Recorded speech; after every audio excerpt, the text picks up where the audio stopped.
കണ്ണൂരിലെ CPM-നെ പിടിച്ചുലച്ച ഫണ്ട് തട്ടിപ്പ് ആരോപണത്തിൽ ഒടുവിൽ നടപടി.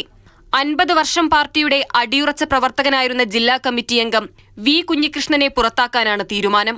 EP Jayarajan, P Jayarajan, MV Jayarajan തുടങ്ങി മുതിർന്ന നേതാക്കളുടെ സാന്നിധ്യത്തിൽ നടന്ന ജില്ലാ സെക്രട്ടേറിയറ്റ് യോഗത്തിലാണ് തീരുമാനം.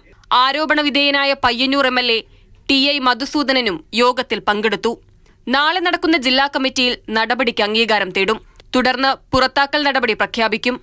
മറ്റൊരു പാർട്ടിയിലും ചേരില്ലെന്ന് വ്യക്തമാക്കിയ കുഞ്ഞികൃഷ്ണൻ പോരാട്ടം തുടരുമെന്നും പ്രതികരിച്ചു. പാർട്ടിക്കകത്തുന്നയിച്ച് ഒരു പ്രയോജനവുമില്ല എന്ന് ബോധ്യപ്പെട്ട ഘട്ടത്തിലാണ് ജനങ്ങളോട് തുറന്നു പറയാൻ സന്നദ്ധമായത് എന്നതാണ് ഇതുമായി ബന്ധപ്പെട്ടുകൊണ്ട്.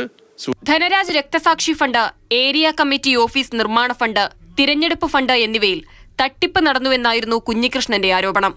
പയ്യന്നൂർ MLA മധുസൂദനൻ അടക്കമുള്ളവരെ പ്രതിക്കൂട്ടിൽ നിർത്തിയായിരുന്നു തുറന്നു പറച്ചിൽ. കുഞ്ഞികൃഷ്ണനെതിരെ രൂക്ഷ പ്രതികരണവുമായി നേതാക്കളും രംഗത്തു വന്നു.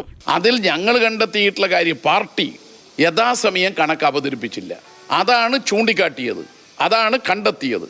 അതിൻ്റെ മേലെയുള്ള ചില അച്ചടക്ക നടപടികൾ കൈക്കൊള്ളുകയും ചെയ്തു. അതുകൊണ്ട് തിരുത്തേണ്ടതാണെങ്കിൽ തിരുത്തിയിട്ടുണ്ട്. പയ്യന്നൂരിലെ ഫണ്ട് തട്ടിപ്പുമായി ബന്ധപ്പെട്ട കുഞ്ഞികൃഷ്ണൻ എഴുതിയ പുസ്തകം 29-ന് പുറത്തിറങ്ങും. കൂടുതൽ വെളിപ്പെടുത്തലുകൾ പുസ്തകത്തിലുണ്ടാകുമെന്നാണ് സൂചന. മാതൃഭൂമി ന്യൂസ്, കണ്ണൂർ.